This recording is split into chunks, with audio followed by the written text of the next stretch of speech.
Welcome to the deep dive. Today we're tackling something pretty huge, actually. It's this question of K-12 education. How do we make it genuinely relevant, fit for purpose in this age of AI that's moving so fast? Right. It's a massive challenge. And the sources we looked at, they don't just suggest small fixes. They really lay out a framework for what's called future-ready unit planning.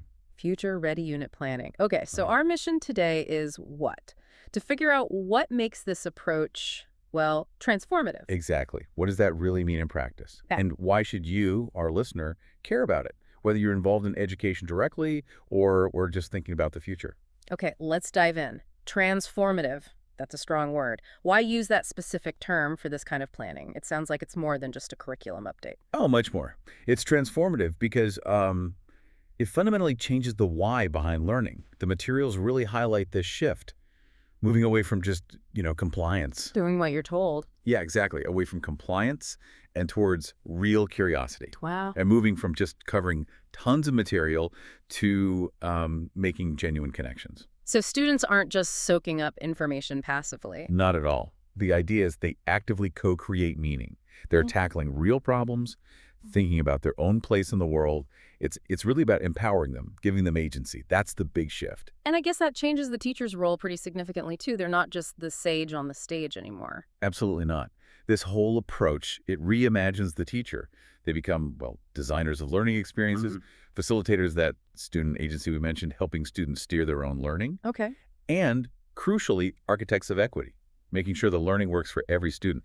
So planning isn't about ticking off standards on a pacing guide anymore. It's about purpose, personalization, and really opening up possibilities. You mentioned AI earlier. How does that get woven in? I mean, is it just another tool they use, like a calculator? That's a great question. It's actually central, but not just as a tool.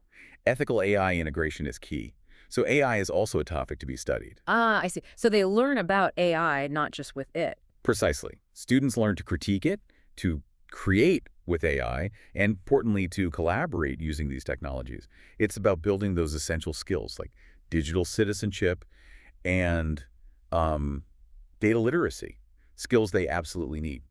That makes a lot of sense. So, okay, if that's the vision, what's underneath it all? What are the core methods or assumptions driving this future-ready framework? Well, it's interesting because it's not built from scratch. It's deeply grounded in some really solid educational ideas we already know work. Things like universal design for learning, UDL. Right, designing for everyone from the start. Exactly. And social emotional learning, SEL, Mhm. building those crucial life skills. And also the 5E model, engage, explore, explain, elaborate, evaluate. It gives structure.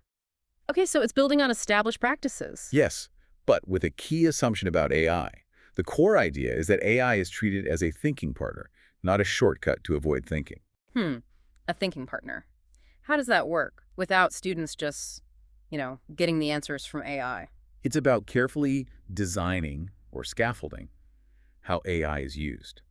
The goal is to deepen things like creativity, collaboration, critical thinking, while making sure students still own their learning process. That cognitive ownership is vital. They need to build the understanding themselves. And you mentioned equity earlier. Is that really baked in, or is it more of an aspiration? No, it's fundamental.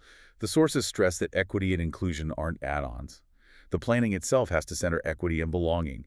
The belief is that all students deserve these future-ready skills, and the process actively tries to dismantle bias. It's non-negotiable. This all sounds really thoughtful, really robust, but, the real world of schools.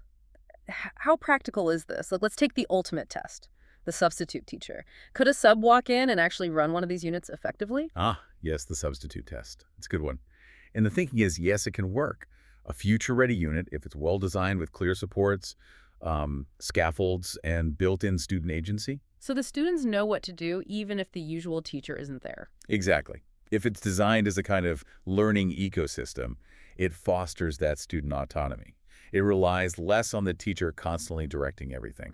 So yeah, moderately to highly successful, the sources suggest. That's actually quite impressive. It makes me think about, bigger issues in education. Sometimes you see leaders acting more like managers or great ideas from teachers getting lost. Right, and this approach seems to tackle that directly. By positioning educators as designers, it inherently values that bottom-up innovation. Ah, I see the connection. And it makes the vision for change, this future-ready idea, much more visible and actionable in the classroom. Instead of just being a policy document somewhere, it counters that sort of managerial drift. So bringing it back to our listener, why does all this matter? This isn't just academic theory, is it? Not at all. Ultimately, this deep dive is about how we actively prepare students to, well, not just survive, but really thrive in this incredibly complex, interconnected world we live in now. It's about giving them the tools and the mindset they'll need. Yes, and empowering them not just for the future, but equipping them to actually shape it by fostering that ethical thinking, that creative problem solving, and the ability to work together inclusively. It's about building that next generation. It really is striking, this idea of transformative unit planning, redefining roles for students and teachers, bringing AI in ethically, making equity central. It feels genuinely different. It does. Which leads to a final thought, maybe something for you to mull over. If this approach truly empowers teachers as designers and students as shapers of their future, what happens next? As AI keeps evolving at this breakneck speed, and if this kind of deeper future-ready learning becomes more common, what totally new challenges and what unforeseen opportunities might pop up? That is a fascinating question to leave us with.